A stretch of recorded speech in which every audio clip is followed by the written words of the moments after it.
all good things must come to an end, and so here we are to talk about the final volume of Jigokuraku, Hell's Paradise, Volume 13. Was the ending good? Or is this one of those stories where the ending, it's okay, but it's more about the journey to that end? And to that I say, no. The ending for this story actually is well done and well put together. It wraps up quite nicely. And overall, I'd say the series is a straight up 10 out of 10. Now, there are some aspects to the story that I really wonder how people are going to react when the anime starts coming out. And I also wonder how the anime is going to go about with all of the intense nudity, basically. I'm really hoping that this anime premieres on some streaming platform like Netflix or Amazon Prime, and not on syndicated television in Japan. Because if it ends up being on syndicated television over in Japan, chances are that, well, we might see like flowery tits. Which will look funny, no joke. But yeah, it'll look also kind of weird. But I know I'm talking about as if I already spoke of what has gone on in the volume itself, and don't worry, I am still going to reflect on the volume and give my opinions about what I had read of this volume. Okay, so don't worry there. This is not some weird edit where I had already talked about it and now I'm talking about the aftermath of it, which I kind of am in a sense. But before I get too ahead of myself,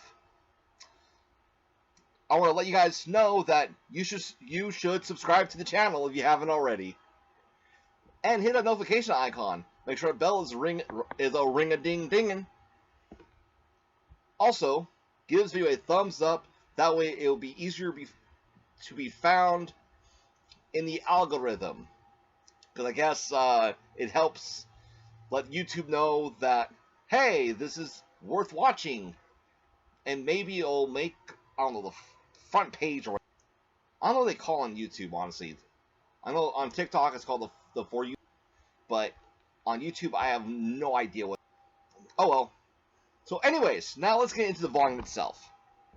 So as we all know, it's basically everybody versus Rein on a burning, and turns out the last couple of people that are still able to actually fight Rein is Sagiri, Gabimaru, and Shugen.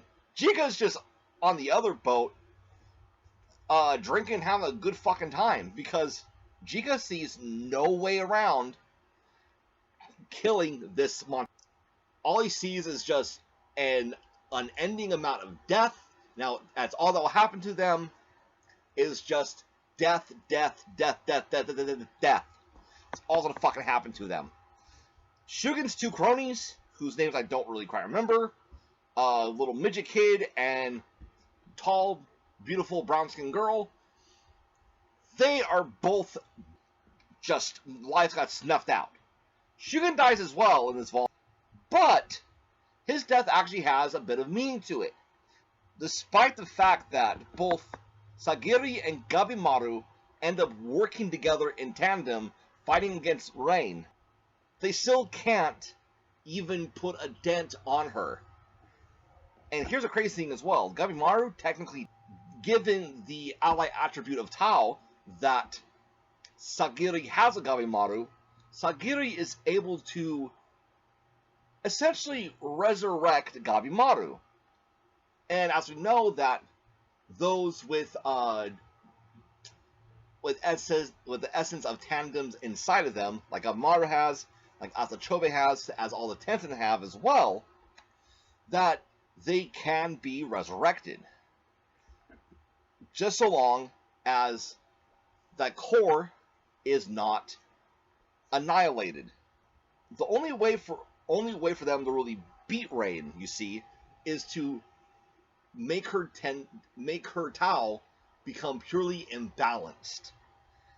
What does that mean? That means that right now, at that moment, her Tao was in perfect sync with each other, yin and yang. But if one aspect were to override the other, then her Tao would become compromised. For example, extreme anger or extreme sadness. As you see, the only way to have that perfect harmony is to know strength and know weakness.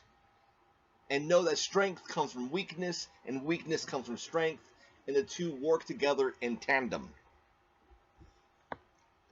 And such, since we already know that Rein wants to bring back the love of her life, Jofuku, and how there's a statue on the boat that supposedly represents Jofuku himself.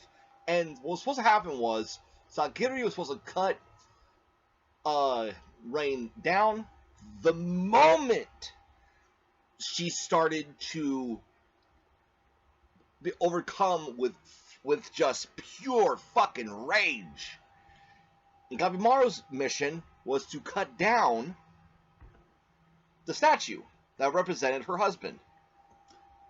And so what happens is that Gabimaru he ends up on the level of the boat where the statue's at, but he notices something.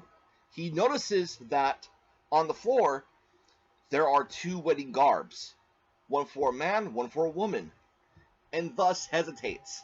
And the one person who doesn't hesitate to cut down the statue is Shugen himself, by utilizing the power of the very first Yamada Asaemon, whose name I don't quite remember. But anyways, after that, after utilizing all the strength, because Shugen had kind of drunk the elixir of life himself, meaning that Shugen also has the same kind of aspects of Tao within his own body, overutilized his own Tao, and as we know from prior experiences in the story, when your Tao is overused, you can actually end up killing yourself if you're not careful. And Shugen just wasn't careful. All Shugen knew was that this monstrosity was something that needed to be stopped, and essentially he was just doing his God-given duty as a Yamada Asaemon. And when that happened, Rein lost her shit. Sagiri cut her tandem, which is her life force, and all was well. Or that's what we thought. Until she did the whole, like, I'm not dead, I'm the final boss shit, and just fucking one-shot at Sagiri, one-shot at Gabimaru, but she, before taking Gabimaru's life, she decided to ask him, why? Why did he hesitate?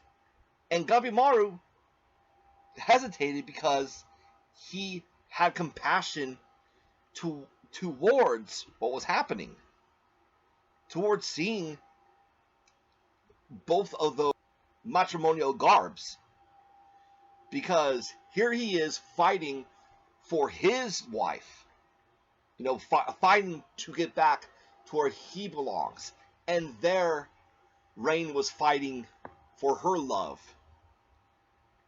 But it would seem that Gabimaru's compassion made Rein realize that even though life is short, it's not meant to be lived forever. And we got a very sweet montage of Rein and her husband as they were living their life. And at the very end there, Rein fully healed both Gabimaru and Sagiri, and then just ended her own life. It's a very wholesome action on her part. It goes to show that although these Tensen are immortal creatures, and they seem to be monsters in a sense, but they still have their own humanity. And all Rein ever wanted was to be with her one true love for the rest of her life. That's all she ever wanted. And that's something you don't really get from many quote-unquote villains. Well, some, yeah, maybe. You might get an aspect of their true humanity, like, after the fact they get defeated. But, yeah. And what's crazy about this, too, is that she essentially had everybody dead to rights, but decided, you know, if someone would show compassion to me for all the shit I've done, I should return the favor in kind. And that's exactly what she did. And honestly, honest to God, I don't know how people are going to take it once they see this animated. I really don't. Because some people might just be like, oh my god, that was stupid, blah, blah, blah, blah. Because the fact that, a lot of the conflicts in the story end in violence. Some don't. Alright, and so the story has a flash forward where we see what Guifa meant about the survivors. The three that survived are Gantetsusai, Jikka, and Sagiri. Now, what's great about this, though, is that this whole thing was planned.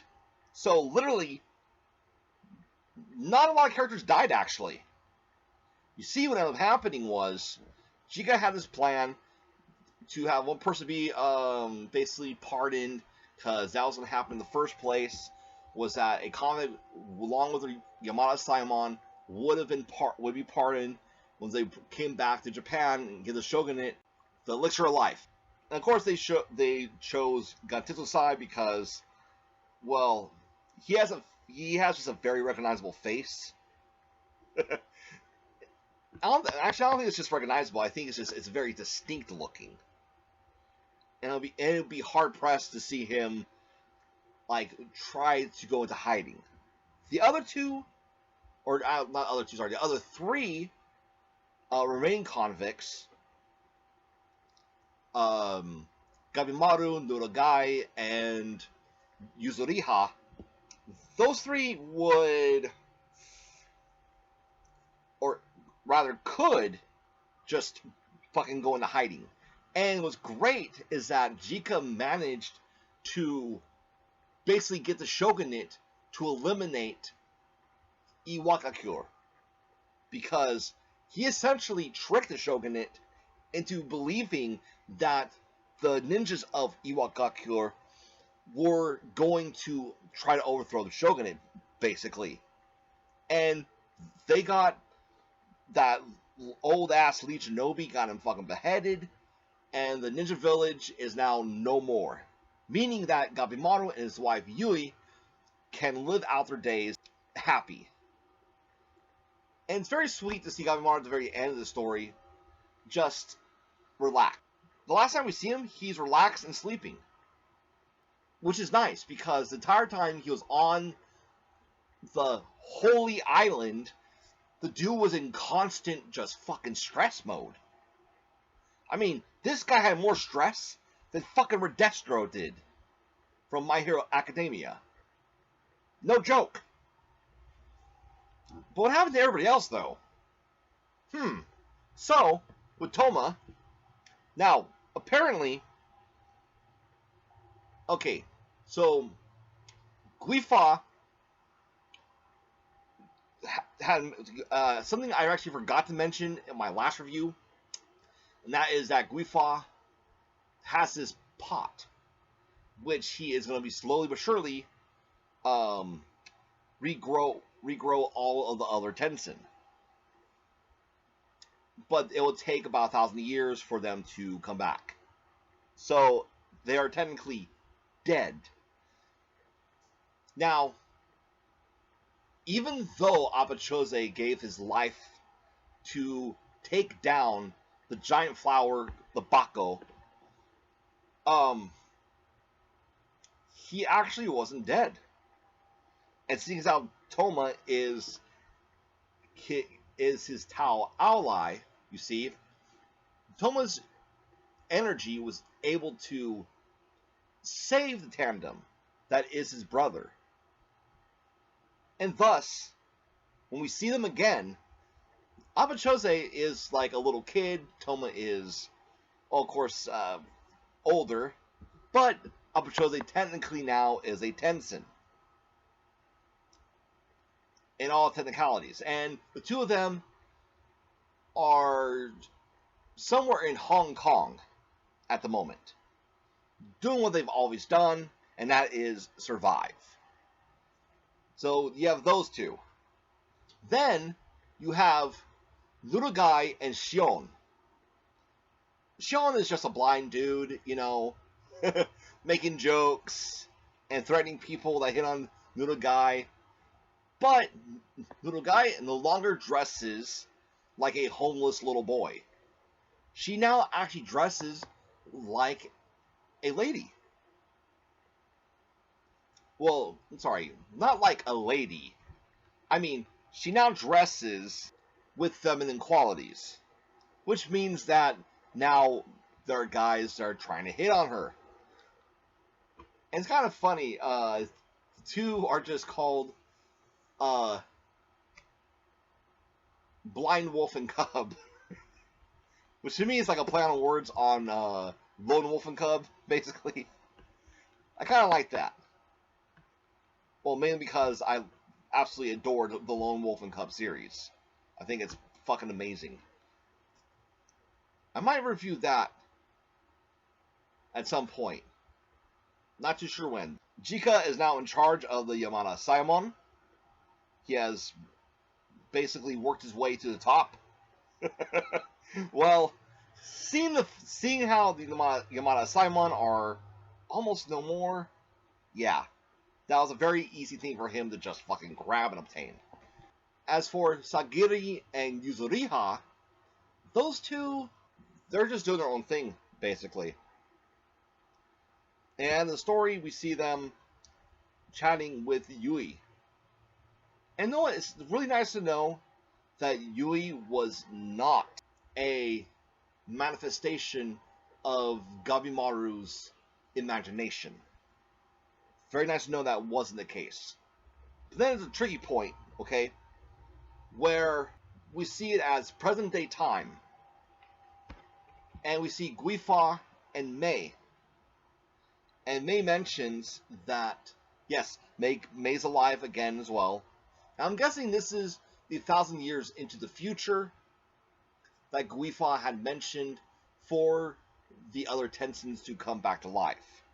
So, Guifa is essentially their father, which now makes Guifa the leader of the Tensens. Which I think now all of them would probably just live ordinary lives. Because more than likely, they're probably under an impression of, well, if these humans can, you know, do what they did 1,000 years ago, then surely they can do that again. It also makes me wonder if this story would ever get a part 2. But I really hope it doesn't, because that would just fucking ruin the awesome ending that the series got. Now the question remains, what in the hell am I going to review now in place of this story? And I'll tell you what that's going to be. That is going to be Ushio Totora, or Ushio and Tora. And with that being said, what do you guys think of Jigokuraku Hell's Paradise Volume 13, the final volume? Let me know in the comments down below. As always, don't forget to give this video a thumbs up for the algorithm to know that this video is worth watching. It helps, or at least I think it does. If you haven't subscribed already, do so. Subscribe to the channel. And make sure you hit that notification icon. And also that the bell is a ring-a-ding-dingin'. Alright. I'll see you guys next time. Bye.